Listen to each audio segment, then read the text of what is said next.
I was right. When I was 15, I was seeing a movie at a place my friends and I had come to call the Dirt Theater. It was probably nice at some point, but time and neglect had weathered the place severely. This theater had movable tables and chairs on the level floor, so when the theater was full there were very few places you could sit and see the whole screen. The theater was still open, I imagine, for 3 reasons. 1, it was cheap to see a movie there. 2, they showed a different cult movie twice a month at midnight. And 3, they sold beer to underage kids during the midnight showings. I went for the first 2, and that night they were showing Scanners by David Cronenberg for $1. My friends and I were sitting in the very back.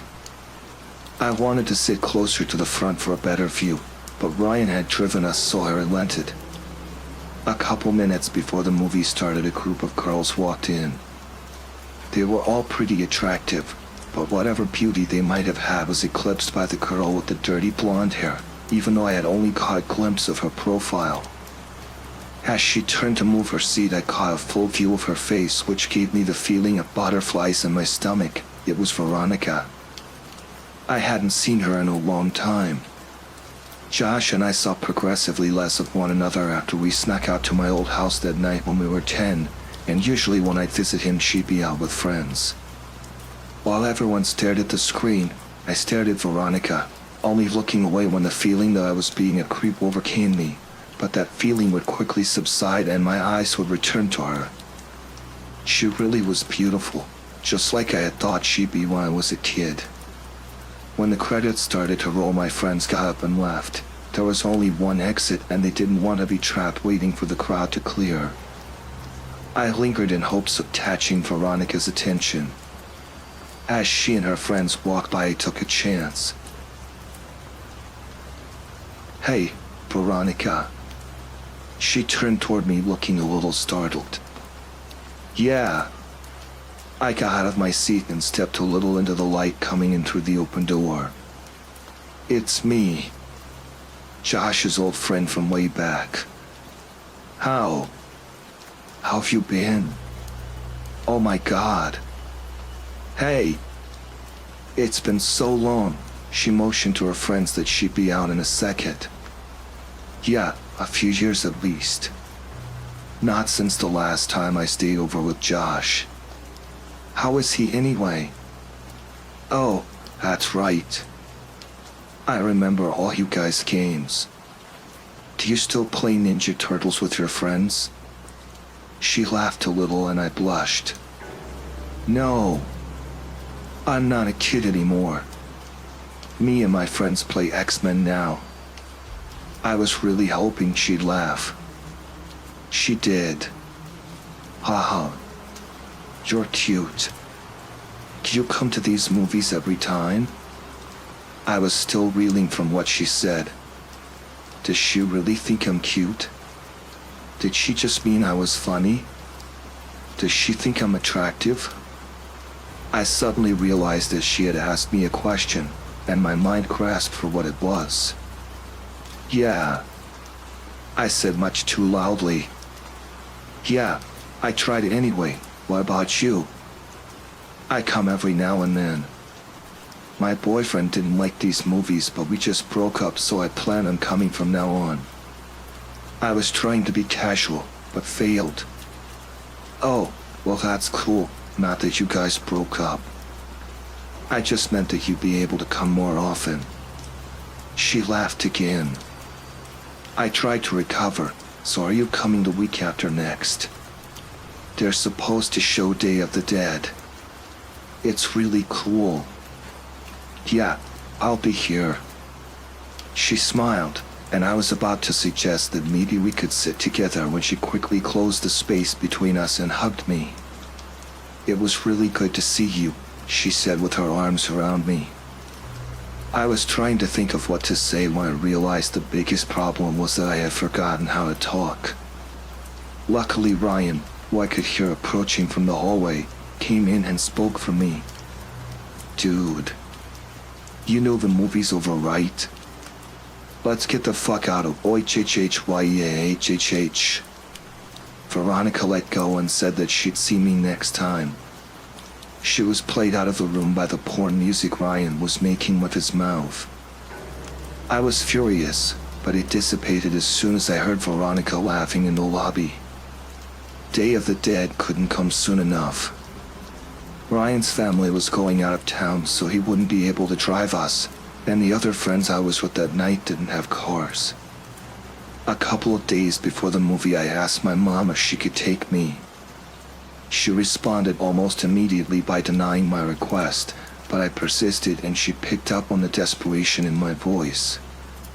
She asked why I wanted to go so badly since I had seen the movie before, and I hesitated before saying that I was hoping to see a girl there. She smiled and asked playfully if she knew the girl, and I reluctantly told her it was Veronica. The smile disappeared from her face and she coldly said no. I decided that I would call Veronica to see if she could pick me up. I had no idea if she still lived at home, but it was worth a try. But then I realized that Josh might answer.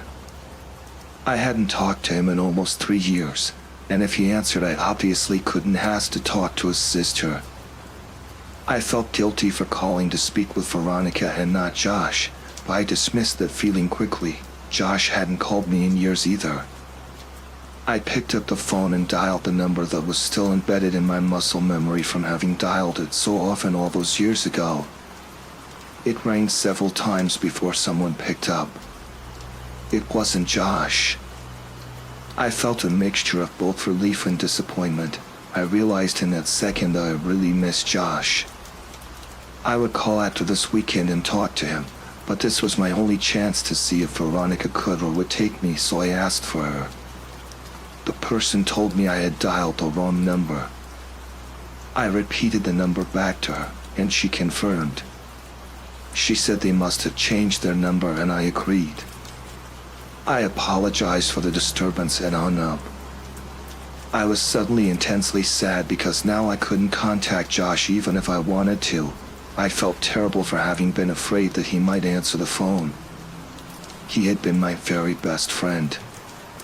I realized that the only way I could be put back in touch with him would be through Veronica.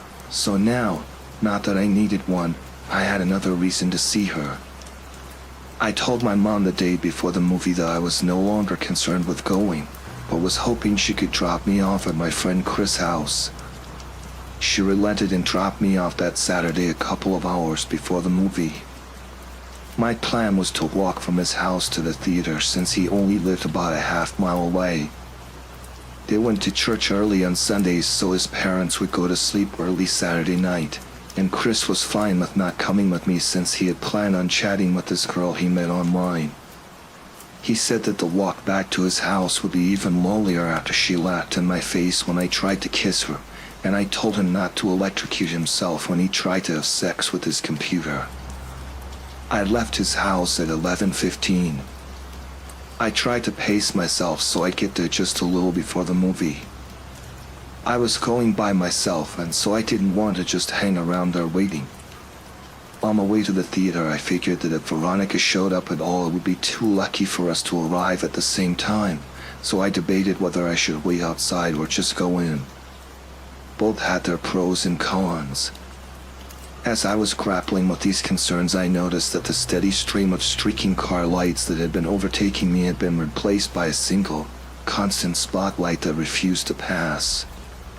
The road wasn't illuminated by streetlights, so I was walking in the grass with the road about 2 feet to my left. I stepped a little more to my right and craned my neck over my left shoulder to see what was behind me. A car had stopped about 10 feet behind me. All I could see were the violently bright headlights that were cutting through the otherwise Stygian surroundings. I thought that it might be one of Chris' parents. Maybe they had come to check in on us and seen that I was gone. It wouldn't have taken much pressing for Chris to confess. I took one step toward the car, and it broke its pause and started driving toward me at a slow pace. It passed me and I saw that it wasn't Chris' parents' car, or any car that I recognized for that matter. I tried to see the driver, but it was too dark, and my pupils had shrunk when faced with the blinding lights from the car just moments before. They adjusted enough so that I could see a tremendous crack in the back window of the car as it drove away. I didn't think much of the whole affair. Some people find it fun to scare other people. I'd often hide around corners and jump out at my mom, after all. I timed it right and got there about 10 minutes before the movie. I had decided to wait outside until around 11:57, since that would give me time to find her inside if she was already seated. As I was considering the possibility that she might not show, I saw her. She was alone, and she was beautiful. I waved to her and walked to close the distance. She smiled and asked if my friends were already inside.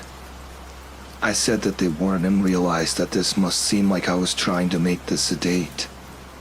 She didn't seem bothered by that, nor was she bothered when I handed her the ticket I had already bought.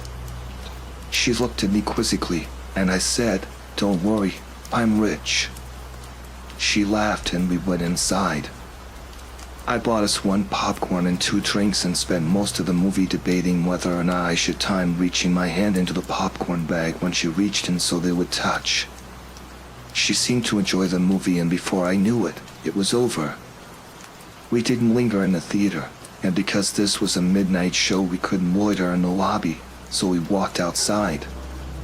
The parking lot of the theater was big because it connected with a mall that had gone out of business. Not wanting the night to be over just yet, I continued the conversation while cautiously walking toward the old mall. As we were about to round the corner and leave the theater out of sight, I looked back and saw that her car wasn't the only one left in the parking lot. The other one had a large crack in the back window. My immediate uneasiness turned to understanding. That makes a lot of sense. The driver of that car works here and must have figured I was on my way to the movie. Injecting real horror into the life of a horror fan seemed like an obvious move. We walked around the mall and talked about the movie. I told her that I thought Day of the Dead was better than Dawn of the Dead, but she refused to agree. I told her of my called her old number and about my dilemma about who would answer the phone. She didn't find it as funny as I now did, but she took my phone and put her number in it. She commented that it might be the worst cell phone she'd ever seen. Her evaluation wasn't rescinded when I told her I couldn't even receive pictures on it. I called her so she'd have my number, and she programmed it in. She told me that she was graduating, but she hadn't done well in school so far that year, so she wasn't sure if she'd even get into college. I told her to attach a picture of herself to the application, and they'd pay her to go there just so they could look at her. She didn't laugh at that one, and I thought she might be offended. She might have thought I was implying that she couldn't get in based on her intelligence. I nervously glanced at her, and she was just smiling, and even in this poor light I could see that she was blushing. I wanted to hold her hand, but I didn't. As we walked down the final side of the mall back toward the theater, I asked her about Josh. She told me she didn't want to talk about it. I asked her if he was at least doing all right, and she just said, "I don't know." I figured Josh must have taken a wrong turn somewhere and started getting into trouble. I felt bad. I felt guilty. As we approached the parking lot, I noticed that the car with the cracked back window was gone and that her car was now the only one in the parking lot. She asked me if I needed a ride, and even though I really didn't, I said that I'd appreciate it. I had drunk my whole soda during the movie, and all the walking was putting pressure on my bladder. I knew that I could wait until I was back at Chris, but I had decided that I was going to try to kiss her when she dropped me off, and I didn't want this biological nagging to rush me out of the car. This would be my first kiss. I could think of no ruse to conceal what I needed to do. The theater had long closed, so I only had one option. I told her that I was going to go behind the theater to piss, but that I'd be back in 2 shakes. It was obvious that I thought it was hilarious, and she seemed to laugh more at how funny I found it than at how funny it clearly was.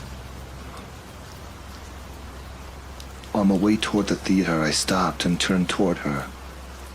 I asked her if Josh had ever told her the kid named Alex had done something nice for me. She paused to think for a moment and said that he had. She inquired as to why I had asked, but I said it was nothing. Josh really was a good friend. When I went to go behind the theater, I realized that there was a chain link fence extending off and running parallel to the walls of the building.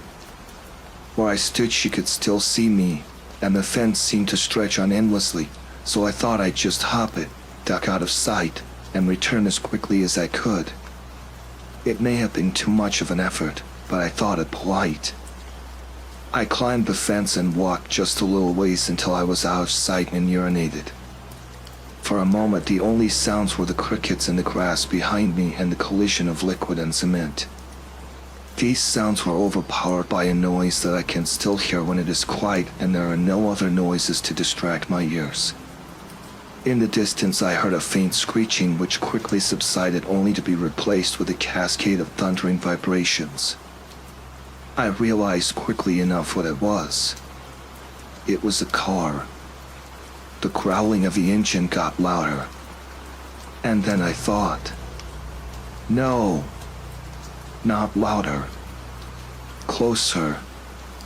As soon as I realized this, I started back toward the fence, but before I could get very far at all, I hear a brief, truncated scream, and the roar of the engine terminated in a deafening thud.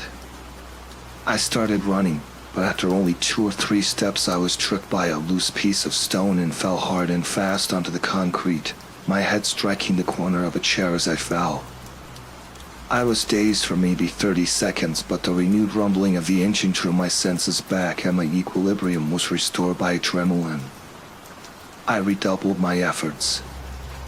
I was worried that whoever had crashed the car might harass Veronica. As I was climbing over the fence, I saw that there was still only one car in the parking lot. I didn't see any evidence of a crash. I thought that I might have misjudged its direction or proximity. As I ran toward Veronica's car and as my orientation changed, I saw what the car had hit. My legs stopped working almost completely. It was Veronica. Her car was sitting between us, and as I closed the distance and walked around it, she came fully into view. Her body was twisted and crumpled like a discarded figure meant to represent a catalog of things the human body cannot do. I could see the bone of her right shin cutting through her jeans, and her left arm was wrapped so hard around the back of her neck that her hand fell on her right breast. Her head was craned back and her mouth hung widely open toward the sky. There was so much blood. As I looked at her, I actually found it hard to discern whether she was laying on her back or her stomach, and this optical illusion made me feel sick. When you are confronted with something in the world that simply doesn't belong, your mind tries to convince itself that it is dreaming, and to that end it provides you with that distinct sense of all things moving slowly as if through sap. In that moment, I honestly felt that I would wake up any minute. But I didn't wake up. I fumbled with my phone to call for help, but I had no signal. I could see Veronica's phone sticking out of what I thought was her front right pocket. I had no choice. Trembling, I reached for her phone, and as I slid it out, she moved and gasped for air so violently that it seemed as if she were trying to breathe in the whole world. This startled me so much that I staggered back and fell onto the asphalt with her phone in my hand. She was trying to adjust her body to get it into its natural position, but with every spasm and jerk I could hear the cracking and grinding of her bones. Without thinking, I scrambled over to her and put my face over hers and just said, "Veronica, don't move. Don't move, okay? Just stay still. Don't move. Veronica, please just don't move." I kept saying it, but the words started to fall apart as tears came streaming down my face. I opened her phone. It still worked. It was still on the screen where she had saved my number, and when I saw that, I felt my heart break a little. I called 911 and waited with her, telling her that she would be okay, and feeling guilty for lying to her every time I said it. When the sound of sirens tore through the air, she seemed to become more alert. She had remained conscious since I found her, but now more of the light was coming back into her eyes. Her brain was still protecting her from pain, though it looked as if it was finally allowing her to become aware that something was terribly wrong with her. Her eyes rolled over to mine and her lips moved. She was struggling, but I heard her. P, picture. My picture. He took it. I didn't understand what she meant, so I said the only thing I could. I'm so sorry, Veronica. I rode with her in the ambulance where she finally lost consciousness. I waited in the room that they had reserved for her. I still had her phone, so I put it with her purse and I called my mom from the hospital phone. It was about 4 a.m. I told her that I was fine, but that Veronica was not. She cursed at me and said she'd be right there, but I told her I wasn't leaving until Veronica was out of surgery. She said she'd come anyway. My mom and I didn't speak that much. I told her I was sorry for lying, and she said that we'd talk about that later. I think that had we talked more in that room, if I had just told her about boxes for the night with the raft, if she had just told me more of what she knew, I think that things would have changed. But we sat there in silence.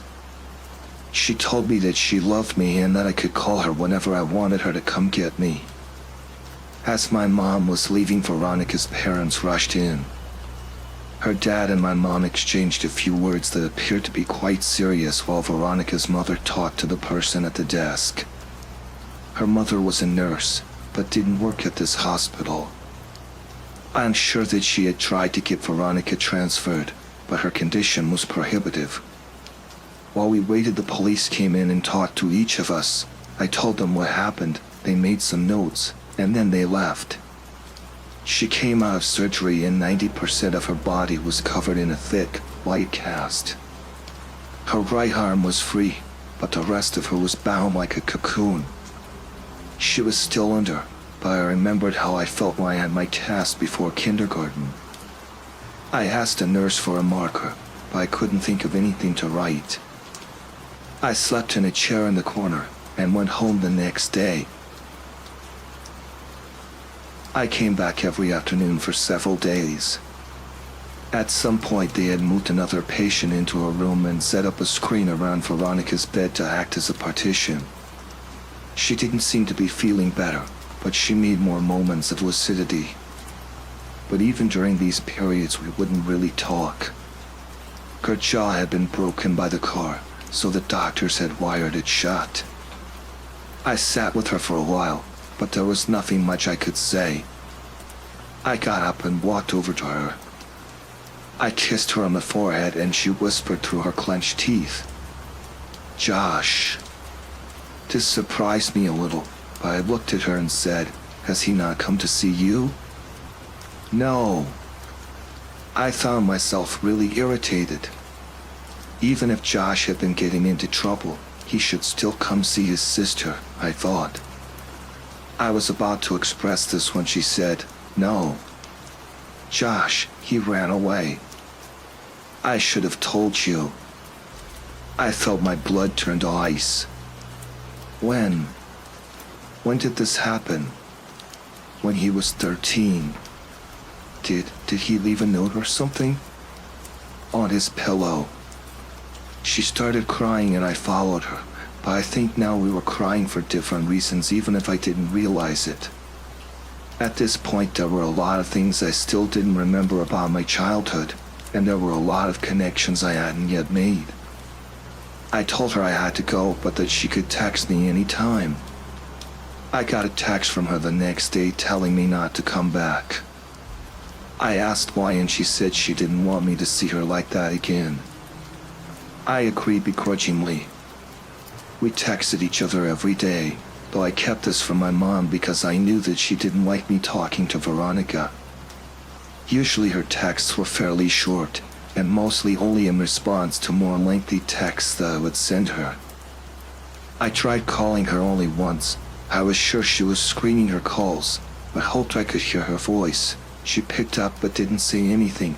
I could hear how labored her breathing was. About a week after she told me not to come see her anymore, she sent me a text that simply read,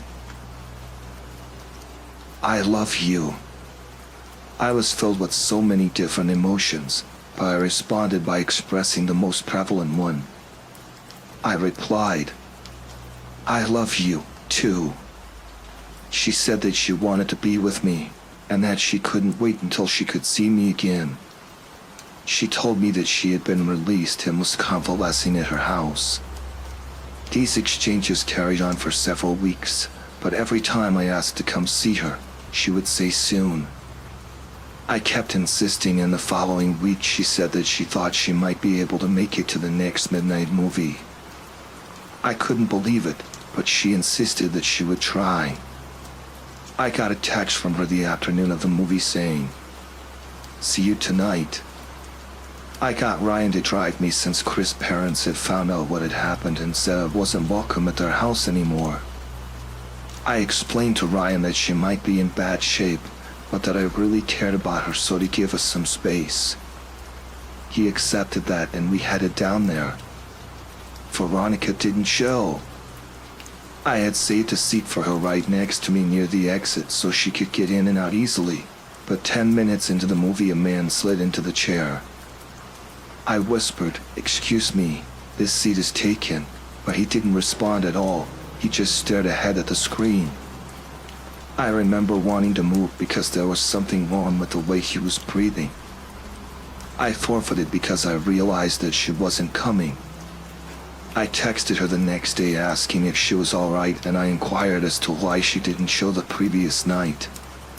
She responded with what would turn out to be the last message I'd received from her. She simply said, "See you again. Soon." She was delirious, and I was worried about her. I sent her several replies reminding her about the movie and saying it was no big deal, but she just stopped replying. I grew increasingly upset over the next several days. I couldn't reach her at her home because I didn't know that number, and I wasn't even sure where they lived. My mood became increasingly depressed, and my mother, who had been really nice as of late, asked me if I was okay. I told her that I hadn't heard from Veronica in days, and I felt all the warmth leave her disposition. "What do you mean?" "She was supposed to meet me at the movies yesterday. I know it's only been like 3 weeks since she got hit, but she said she would try to come, and after that she just stopped talking to me altogether. She must hate me." She looked confused, and I could read on her face that she was trying to tell if my mind had simply broken. When she saw that it hadn't, her eyes began to water, and she pulled me toward her, embracing me. She was beginning to sob, but it seemed too intense a reaction to my problem, and I had no reason to think that she particularly cared for Veronica. She drew in a shuddering breath and then said something that still makes nauseous, even now. She said, "Veronica's dead, sweetheart." "Oh God, I thought you knew." "She died on the last day you visited her." "Oh baby, she died weeks ago." She had completely broken down, but I knew it wasn't because of Veronica. I broke the embrace and staggered backwards.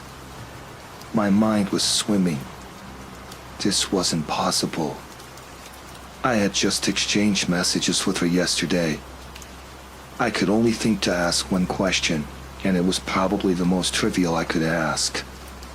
Then why was her phone still on? She continued sobbing. She didn't answer. I exploded. Why did it take them so long to shut off her goddamn phone? Her crying broke enough to mutter, "The pictures." I would come to find out that her parents thought that her phone had been lost in the accident, despite the fact that I had put it in her purse the night she was brought to the hospital. When they retrieved her belongings, the phone was not among them. They intended to contact the phone company at the end of the billing cycle to deactivate the line, but they received a call informing them of a massive impending charge for hundreds of pictures that had been sent from their phone. Pictures. Pictures that were all sent to my phone. Pictures that I never got because my phone couldn't receive them. They learned that they were all sent after the night she died. They deactivated the phone immediately. I tried not to think about the contents of those pictures, but I remember wondering for some reason whether I would have been in any of them. My mouth went dry and I felt the painful sting of despair as I thought of the last message I received from her phone. On the first day of kindergarten, my mother had elected to drive me to school. We were both nervous and she wanted to be there with me all the way up to the moment I walked into class. It took me a bit longer to get ready in the morning due to my still mending arm. The cast came up a couple inches past my elbow, which meant that I had to cover the entire arm with a specially designed latex bag when I showered. The bag was built to pull tight around the opening in order to seal out any water that might otherwise destroy the cast. I had gotten really adept at cinching the bag myself. That morning, however, perhaps due to my excitement or nervousness, I hadn't pulled the strap tight enough, and halfway through the shower I could feel water pooling inside the bag around my fingers. I jumped out and tore the latex shield away, but could feel that the previously rigid plaster had become soft after absorbing the water. Because there is no way to effectively clean the area between your body and a cast, the dead skin that would normally have fallen away merely sits there. When stirred by moisture like sweat, it emits an odor, and apparently this odor is proportionate to the amount of moisture introduced, because soon after I began attempting to dry it, I was struck by the powerful stench of rot. As I continued to frantically rub it with the towel, it began to disintegrate. I was growing increasingly distressed. I had put as much effort as a child could into his very first day of school. I had sat with my mom picking out my clothes the night before. I had spent a great deal of time picking out my backpack, and I had become exceedingly excited to show everyone my lunchbox that had the Ninja Turtles on it. I had fallen into my mom's habit of calling these children I hadn't yet met my friends already, but as the condition of my cast worsened, I became deeply upset at the thought that surely I wouldn't be able to apply that label to anyone by the time this day was over. Defeated, I showed my mom. It took 30 minutes to get most of the moisture out while working to preserve the rest of the cast. To address the problem of the smell, my mom cut slivers off a bar of soap and slid them down into the cast, and then rubbed the remainder of the soap on the outside in an attempt to cocoon the rancid smell inside of a more pleasant one. By the time we arrived at the school, my classmates were already engaged in their second activity, and I was shoehorned into one of the groups. I wasn't made very clear on what the guidelines of the activity were, and within about 5 minutes I had violated the rules so badly that each member of the group complained to the teacher and asked why I had to be in their group. I had brought a marker to school, hopes that I could collect some signatures or drawings on my cast next to my mother's, and I suddenly felt very foolish for having even put the marker in my pocket that morning. Kindergartners had the lunchroom to themselves at my elementary school, but some of the tables were off limits, so I didn't have to sit alone. I was self-consciously picking at the frame ends of my cast when a kid sat across from me. "I like your lunchbox," he said. I could tell he was making fun of me, and I grew really angry. In my mind, that lunchbox was the last good thing about my day. I didn't look up from my arm, and I felt a burning in my eyes from the tears that I was holding back. I looked up to tell the kid to leave me alone, but before I could get the words out, I saw something that made me pause. He had the exact same lunchbox. I laughed. "I like your lunchbox too. I think Michelangelo's the coolest," he said while miming nunchuck moves. I was in the middle of rebutting by saying that Raphael was my favorite when he knocked his open carton of milk off the table and onto his lap. I tried very hard to stifle my laughter since I didn't know him at all, but the struggling look on my face must have struck him as funny because he started laughing first. Suddenly, I didn't feel so bad about my cast. and thought that this person would hardly notice now anyway. Just then, I thought to try my luck. "Hey, do you want to sign my cast?" As I pulled out the marker, he asked me how I broke it. I told him that I fell out of the tallest tree in my neighborhood. He seemed impressed. I watched him laboriously draw his name, and when he was done I asked him what it said. He told me it said Josh. Josh and I had lunch together every day, and whenever we could we partnered up for projects. I helped him with his handwriting, and he took the blame while I wrote fart on the wall in permanent marker. I would come to know other kids, but I think I knew even then that Josh was my only real friend. Moving a friendship outside of school when you are 5 years old is actually more difficult than most remember. The day we launched our balloons, we had such a good time that I asked Josh if he wanted to come to my house the next day to play. He said he did and that he'd bring some of his toys. I said that we could also go exploring and maybe swim in the lake. When I got home, I asked my mom and she said it would be fine. My enthusiasm was boundless until I realized that I had no way of contacting Josh to tell him. I spent the whole weekend worrying that our friendship would be dissolved by Monday. When I saw him after the weekend, I was relieved to find that he had run into the same obstacle and thought it was funny. Later that week, we both remembered to write down our phone numbers at home and then exchange them at school. My mom spoke with Josh's dad, and it was decided that my mom would pick up Josh and myself from school that Friday. We alternated this basic structure nearly every weekend. The fact that we lived so close made things much easier on our parents, who seemed to work constantly.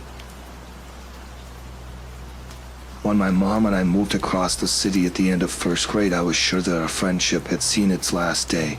As we drove away from the house I had lived in my whole life, I felt a sadness that I knew wasn't just about a house. I was saying goodbye to my friend forever. But Josh and I, to my surprise and delight, stayed close. Despite the fact that we spent the majority of our time apart and only saw one another on weekends, we remained remarkably similar as we grew. Our personalities coalesced, our senses of humor complemented each other's, and we would often find that we had started liking new things independently. We even sounded enough alike that when I stayed with Josh, he would sometimes call my mom pretending to be me. His success rate was impressive. My mom would sometimes joke that the only way she could tell us apart sometimes was by our hair. He had straight, dirty blonde hair like his sister, while I had curly, dark brown hair like my mother. One would think that the thing most likely to drive two young friends apart would be what's out of their control. However, I think the catalyst of our gradual disengagement was my insistence that we sneak out to my old house to look for boxes. The next weekend I invited Josh over to my house, in keeping with our tradition of alternating houses, but he said that he wasn't really feeling up to it. We started seeing progressively less of one another over the next year or so. It had gone from once a week to once a month to once every couple months. For my 12th birthday, my mom threw a party for me. I hadn't made that many friends since we'd moved, so it wasn't a surprise party since my mom had no idea who to invite. I told the handful of kids I'd become acquainted with and called Josh to see if he wanted to come. Originally, he said that he didn't think he could make it, but the day before the party he called me to say that he'd be there. I was really excited because I hadn't seen him in several months. The party went pretty well.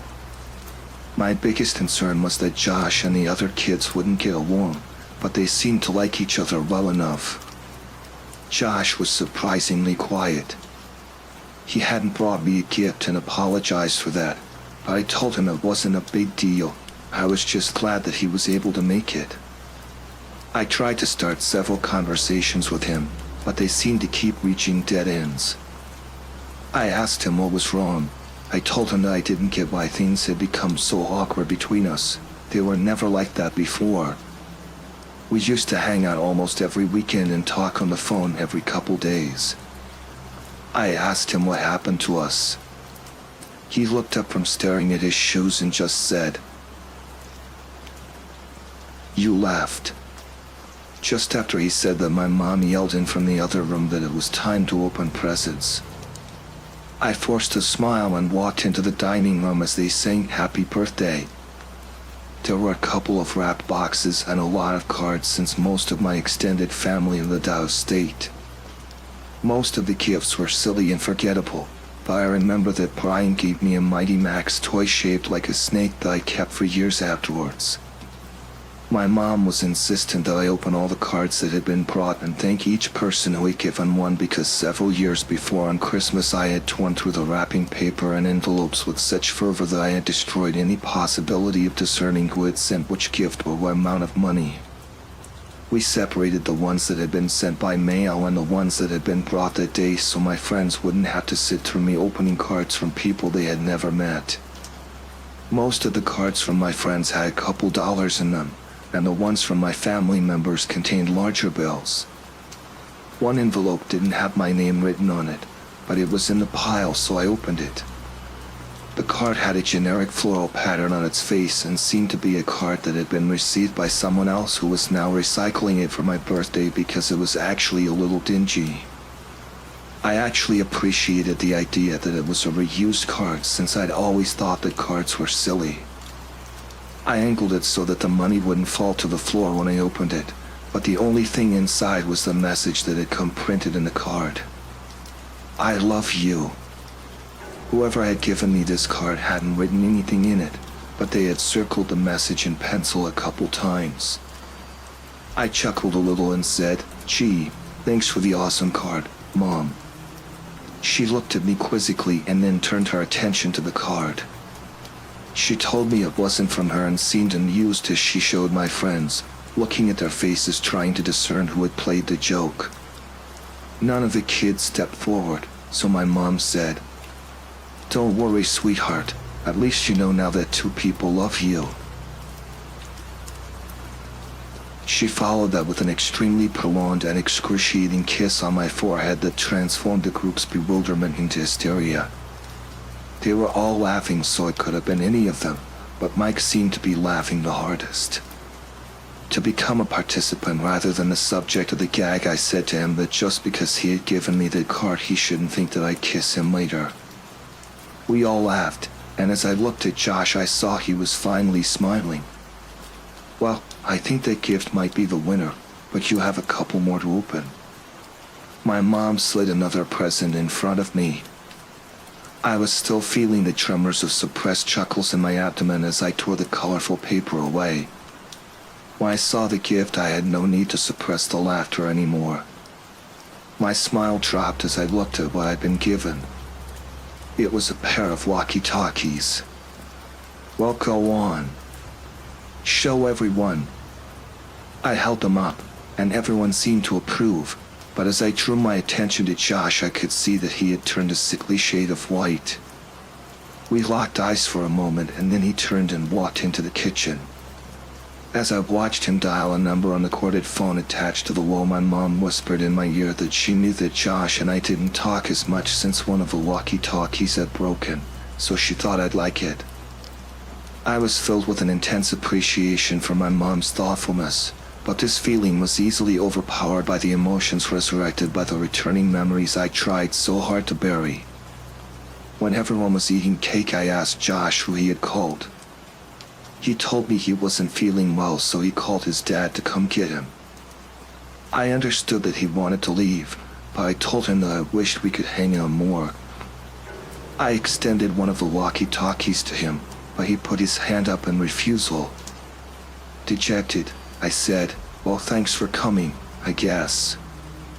I hope I'll see you before my next birthday." "I'm sorry. I'll try to call you back more often."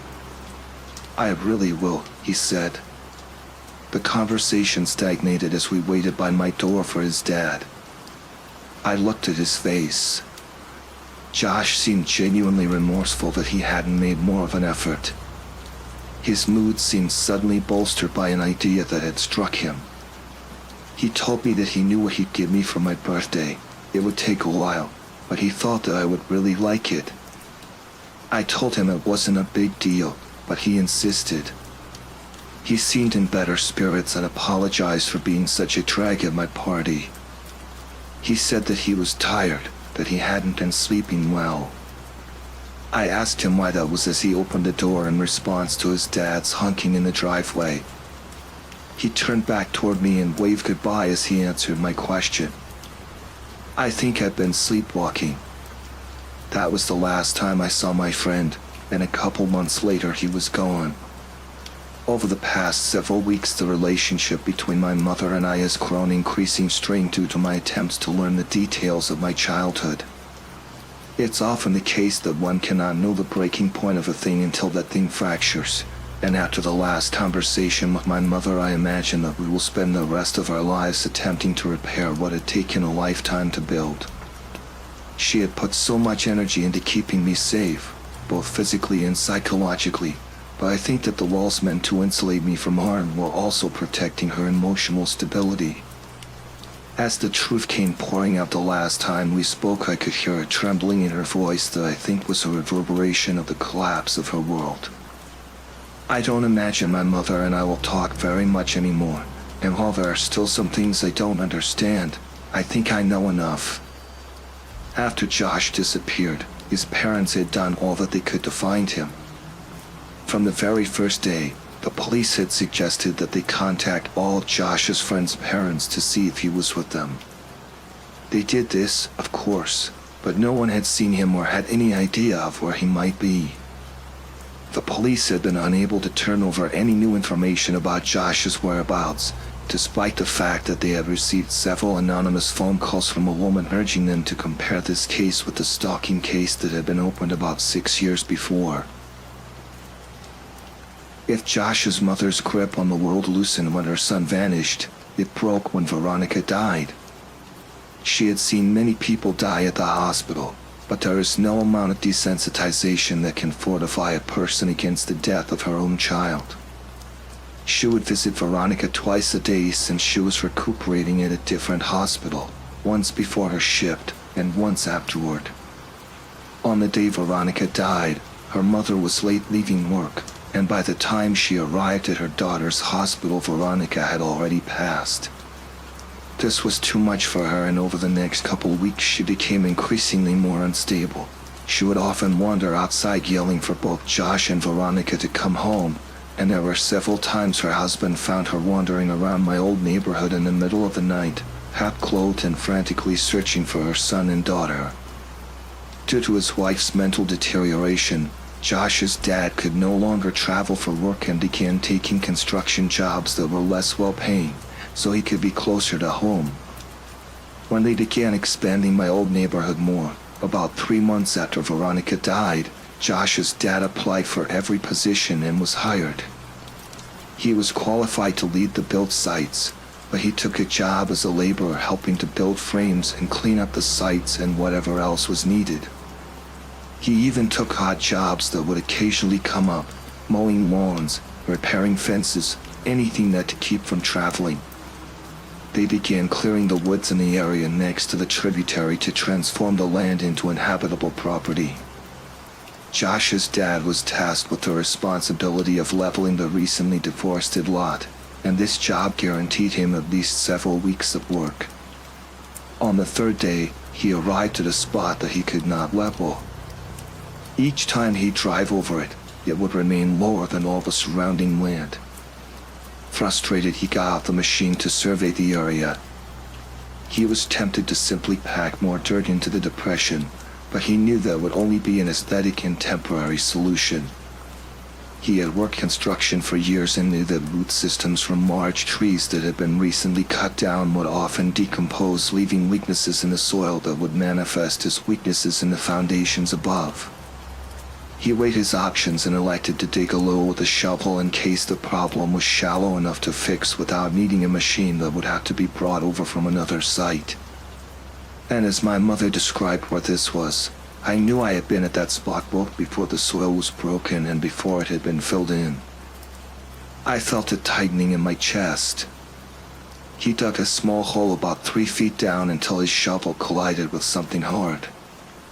He smashed his shovel against it repeatedly in an attempt to gauge the thickness of the root and the density of the network when suddenly his shovel plunged through the resistance.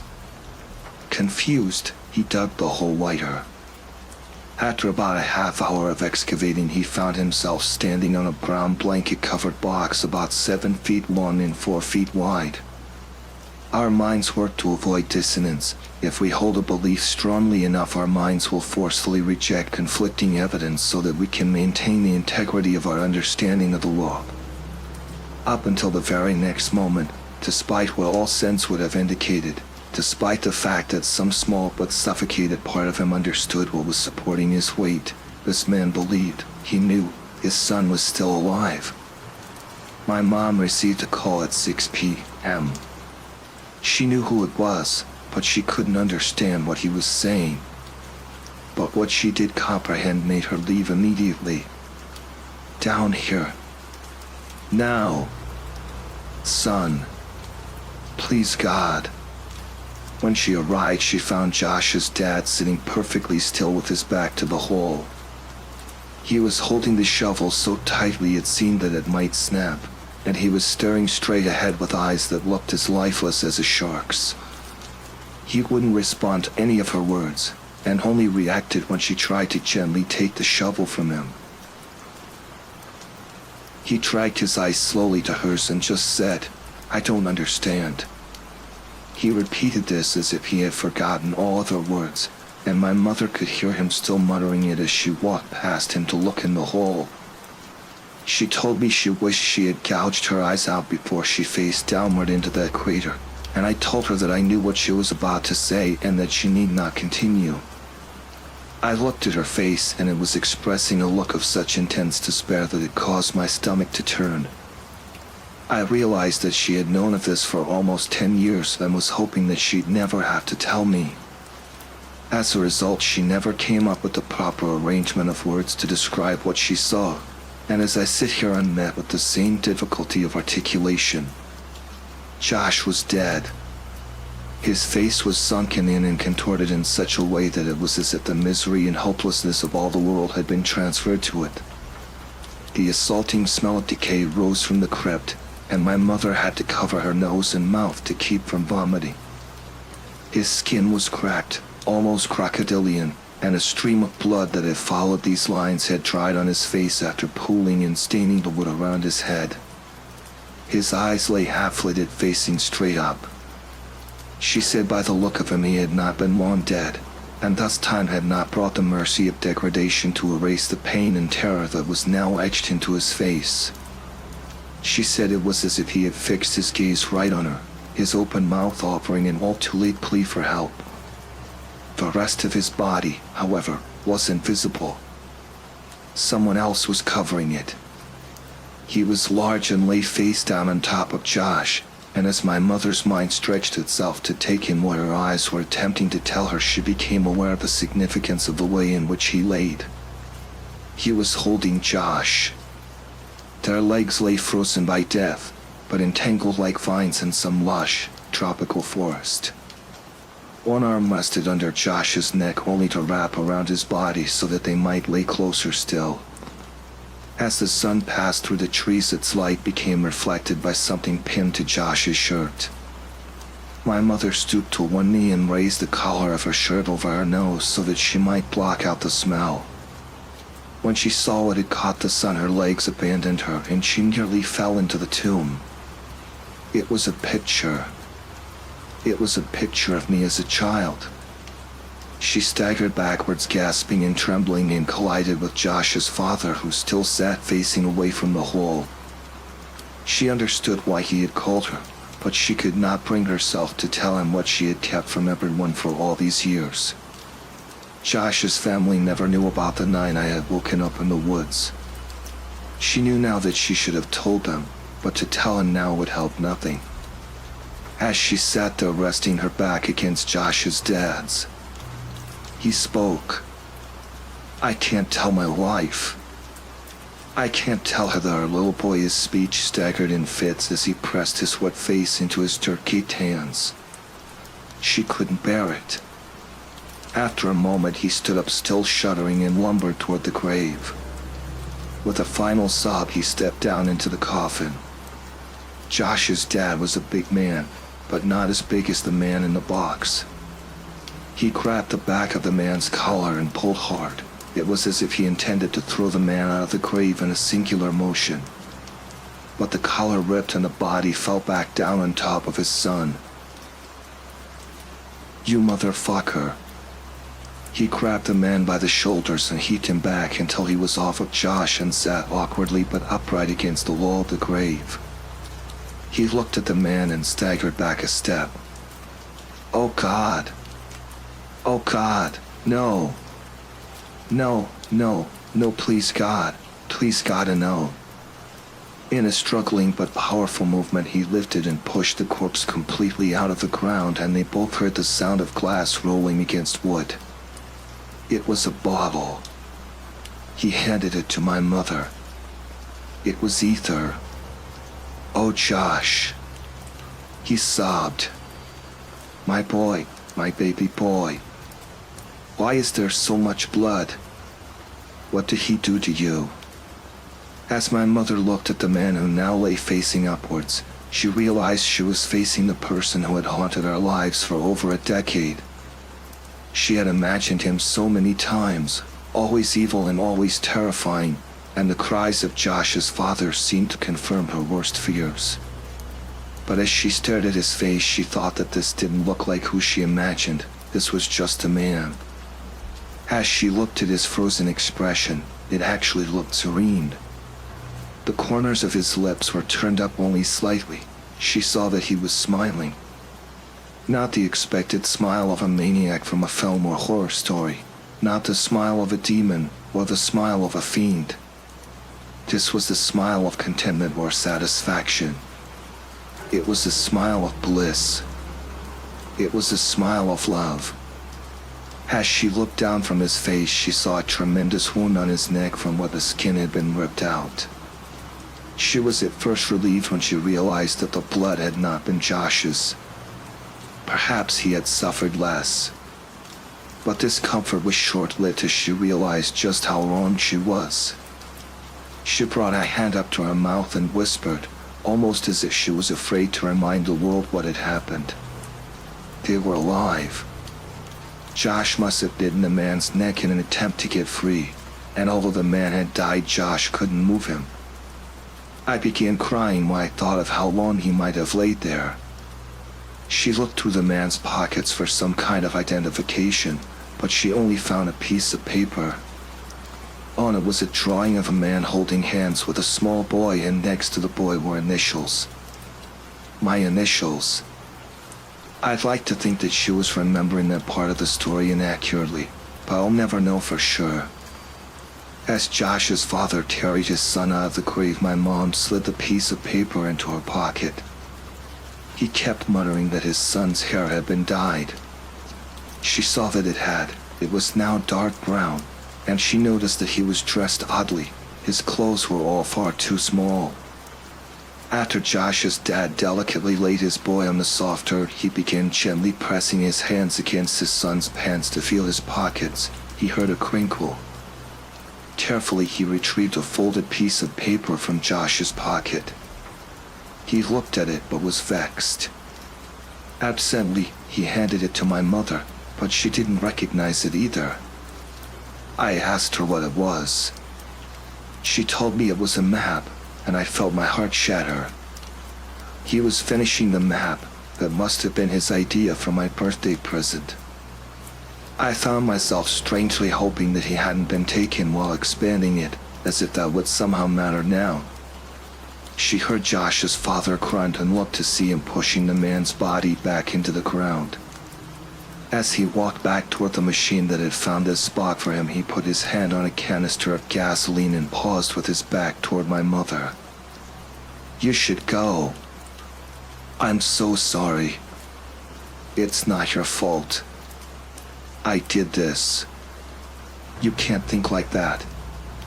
There was no thing." He interjected flatly, almost with no emotion at all. About a month ago, a guy approached me as I was cleaning up a site on the new development a block over. He asked me if I wanted to make some extra money, and because my wife's not working right now, I accepted. He told me that some kids had dug a bunch of holes on his property and he offered me $100 to fill them in. He said that he wanted to take some pictures for the insurance company first, but if I came back after 5 p.m. the next day, that would be fine. I thought this guy was a sucker since I knew clearing that lot was coming up, so someone would have had to do it anyway, but I needed the money, so I agreed. I didn't think he even had $100, but he put the bill in my hand, and I did the job the next day. I've been so exhausted that I didn't even think about it after it was done. I didn't think about it until today when I pulled that same guy off of my son. He pointed at the grave and his emotions started to push through as he broke into a sob. He paid me $100 so that I would bury him with my boy. It was as if saying it aloud forced him to accept what had happened, and he collapsed onto the ground in tears. My mother could think of nothing to say and stood there in silence for what felt like a lifetime. She finally asked what he would do about Josh. His final resting place won't be here with this monster. As she looked back when she reached her car, she could see black smoke billowing and diffusing against the amber sky, and she hoped against all hope that Josh's parents would be okay. I left my mom's house without saying much else. I told her that I loved her and that I would talk to her soon, but I don't know what soon means for us. I got into my car and left. I understood now why the events of my childhood had stopped years ago. As an adult, I now saw the connections that were lost on a child who tends to see the world in snapshots rather than a sequence. I thought about Josh. I loved him then, and I love him even still. I miss him more now that I know I'll never see him again, and I find myself wishing that I had hugged him the last time I saw him. I thought about Josh's parents, how much they had lost and how quickly that loss had come. They don't know about my connection to any of this, but I could never look them in the eyes now. I thought about Veronica. I had only really come to know her later in my life, but for those brief few weeks I think I had really loved her. I thought about my mother. She had tried so hard to protect me and was stronger than I would ever be. I tried not to think about the man and what he had done with Josh for more than 2 years. Mostly I just thought about Josh. Sometimes I wished that he never sat across from me that day in kindergarten, that I'd never known what it was like to have a real friend. Sometimes I like to dream that he's in a better place, but that's only a dream, and I know that. The world is a cruel place made crueler still by man. There will be no justice for my friend, no final confrontation, no vengeance. It had been over for almost a decade for everyone but me now. I miss you, Josh. I'm sorry you chose me, but I'll always cherish my memories of you. We were explorers. We were adventurers. We were friends.